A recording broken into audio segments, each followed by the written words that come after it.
Hello friends, பார்த்தீங்கன்னா இன்னைக்கு சிறுகதை ஆசையில் நம்ம முத்து மீனா என்ன பண்ணுறாங்கன்னா, அண்ணாமலைட்ட இந்த விஷயத்தை எடுத்து கொண்டு போகும்போது அவர் என்ன சொல்றாருன்னா, நல்ல மாப்பிள்ளையா இருந்தால் கொடுக்க வேண்டியதானே, இதில் ஒன்றும் தப்பு இல்லை அப்படின்னு சொல்லும்போது, பார்த்தப்பா நீ சொன்னதுதான் உண்மை, நல்ல மாப்பிள்ளைன்னு அழுத்தி நீயே சொல்ற, அதைத்தான் நான் சொல்றேன், அதை மீனா புரிஞ்சுக்கிற மாட்டேன். அருண் நல்லவனே கிடையாது. ஏன் அப்படின்னு கேட்டிங்கன்னா, அது தன்னை பிடிக்காத ஒருத்தர் யாராக இருந்தாலும் அவங்கள பழி வாங்காம விட மாட்டேன் அப்படின்னு சொல்லும்போது, ஏற்கனவே ஸ்டேஷன் உள்ள ஒரு போலீஸ்காரர் தான், அதாவது நம்மளுக்கு உதவுன ஒரு போலீஸ்காரர் தான் அருணுடைய கேரக்டர் என்கிட்ட தனியாக ஒரு இடத்துல பார்த்து பேசி சொன்னாரு அப்படின்னு சொல்றாங்க. அப்ப மீனா என்ன சொல்றாங்கன்னா, அதாவது ஒரு இடத்துல வேலை பார்க்கக்கூடியவங்க ஒருத்தவங்கள நிறைய சொல்லுவாங்க, குறையும் சொல்லுவாங்க. அத நம்ம எப்படி உண்மையா எடுத்துக்க முடியும்?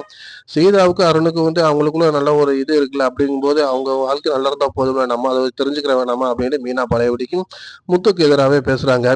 சரி பார்க்கலாம், இன்னும் கொஞ்சம் பொறுமையா நம்ம என்ன ஹேண்டில் பண்ணலாம் அப்படின்னு சொல்லி அண்ணாமலை சொல்லி முடிக்கிறாரு. அதே மாதிரி நம்ம சீதாவ ஆஸ்பத்திரியில பார்க்க போகும்போது, அங்க என்ன ஒரு சம்பவம் நடக்குதுன்னு பார்த்தீங்கன்னா, ஏற்கனவே அந்த இடத்துல ஒருத்தவங்க சூசைட்ல அட்டெண்ட் பண்ணி அந்த ஆஸ்பத்திரிக்கு வராங்க. அவங்க அம்மா சொல்லி அழுகுறாங்க.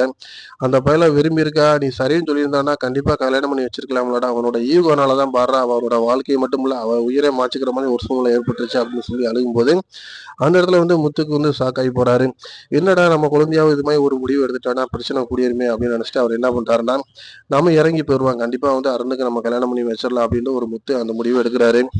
கல்யாணம் பண்ணதுக்கு முன்னாடி பிரச்சனை எப்படி கூடி வரும் அப்படிங்கிறது முத்துக்கு இப்போதைக்கு தெரியல. ஆனா என்னன்னு பாத்தீங்கன்னா, கல்யாணத்துக்கு அப்புறம் தான் அருண் முத்துவ பழி வாங்குறதுக்கான ஒரு வாய்ப்புகள் அதிகமாவே இருக்கு.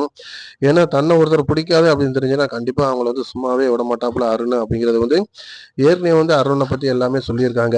இது தெரியாம முத்து ரொம்ப ஒரு இன்னசென்ட்டா என்ன யூஸ் பண்றாருன்னா, நம்ம குழந்தைய வாழ்க்கை நல்லா இருக்கணும் அப்படின்ற ஒரு முடிவோட அவரு அதுக்கு ஓகே கொடுக்குறாரு. பார்க்கலாம் அடுத்து என்ன நடக்குது அப்படின்னு. அதே நேரத்துல பாத்தீங்கன்னா நம்ம ஒரு மனோஜுக்கு ரோஹிணி இப்ப வரைக்கும் டேக்கா குடுத்துக்கிட்டே இருக்காங்க. அதுலேருந்து எப்படி மீண்டு வராங்கன்னு பார்க்கலாம். தொடர்ந்து பாருங்க. லைக் பண்ணுங்க, ஷேர் பண்ணுங்க, சப்ஸ்கிரைப் பண்ணுங்க.